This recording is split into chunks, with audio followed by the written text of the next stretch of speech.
A few words with Mr. Javad Zarif. Dear Mr. Zarif, I watched your recent broadcast message where you addressed Jews of Iran and indeed Jews of the world. So I respond to you as someone, as a Jew who was born in Iran, who is proud of both my Iranian as well as my Jewish heritage. When I speak about Iran, I'm speaking about a country whose people have experienced the most repressive and brutal and indeed anti-Iranian regime and political ideology for the past 45 years. A country whose foundation as a nation was laid out by the first declarant of human rights in the world, Cyrus the Great. And you conveniently and indeed intentionally ignored to mention his name in your speech.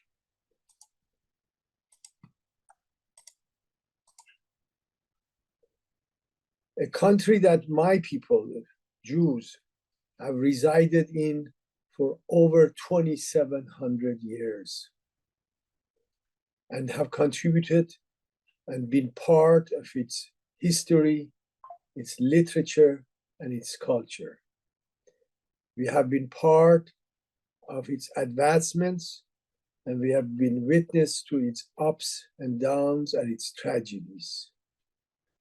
Yes, I also respond to you as a Jew, as a member of a people who have contributed to the world monotheism and the highest standard of ethical teachings.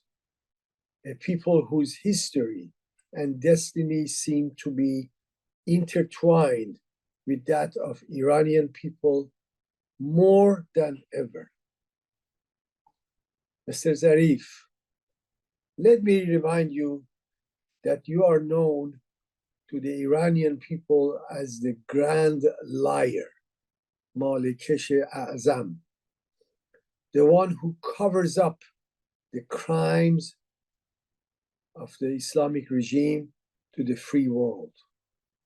To many useful idiots in the West, you are the well-spoken, Western-educated, and pragmatist politician, unlike the typical rough and tough and unreasonable revolutionaries. You, by twisting the facts and reality, have been able to convince the naive in the West to feel like, oh, we can make a deal with this regime. But Mr. Zarif, sorry, it's time for you to wake up and smell the roses. And as the saying goes, you can fool some people some of the time, but you cannot fool all the people all of the time. You ask the Jews of Iran to step forward and play a role in preventing war and bloodshed. Mr. Zarif, let me remind you, it is your regime, that the one that you represent, who is the instigator of intolerance, hatred, and bloodshed. It is the Islamic Republic that even before its inception cultivated the hatred of Jews and Israel by its founder. Have you conveniently forgotten that? Who is the one who said, same as the Battle of Khaybar, Zionists have to be killed? Don't scratch your head. It was your Imam Khomeini. Who was the one who made destruction of Israel as the foundation of its regional and worldwide foreign policy?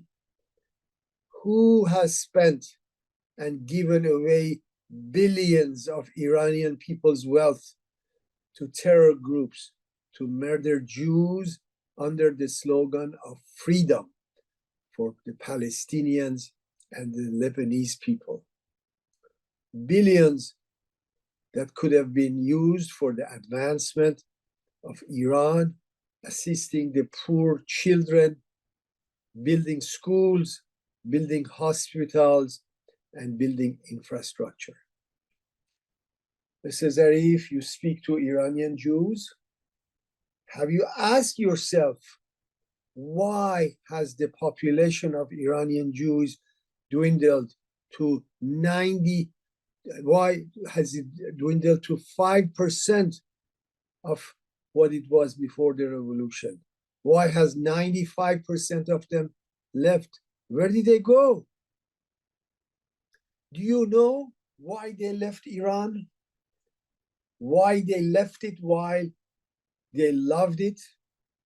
And any fair person in the world does not have any doubt of the love and respect and the relationship of Iranian Jews with Iran. Hear this from me, an Iranian Jew. There are about 250 to 300,000 Iranian Israelis. There are about 75,000 or more Iranian American Jews. Do you know why they left Iran? Because unlike your lies, my people well knew and have experienced what an Islamic regime means. Our parents and grandparents and previous generations well knew that an intolerant and anti-Jewish Islamic regime means. Mr. Zarif, don't fool yourself. Don't fool us. You are no friend of Iranian Jews and Jews of the world. Stop playing this game. We do not want to be second-class or third-class citizens in Iran.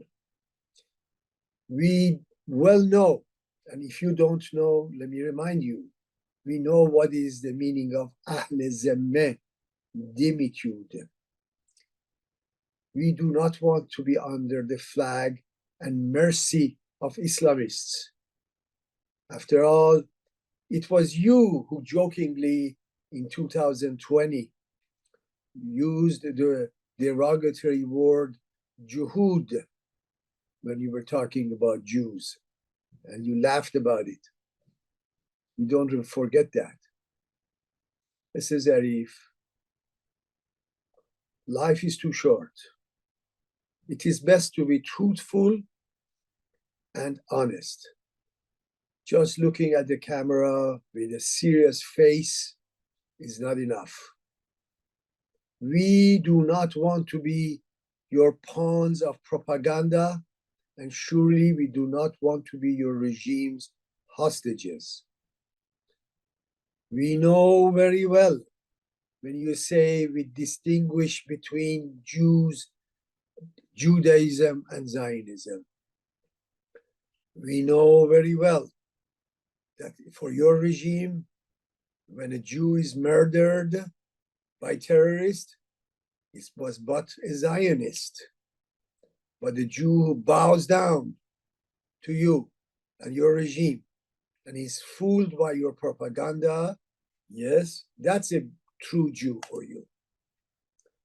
It is your Islamic Republic and its proxies, Hamas, Hezbollah, Hashd al-Shabi, and Houthis, who are thirsty for Jewish blood. It is not the other way around. It is your regime who planned and supported the October 7th massacre and the attack by Hezbollah. And now that the plans of your regime are falling apart, you are talking about dignity and humanity and stopping massacres. Mr. Zarif, end is near. Get ready.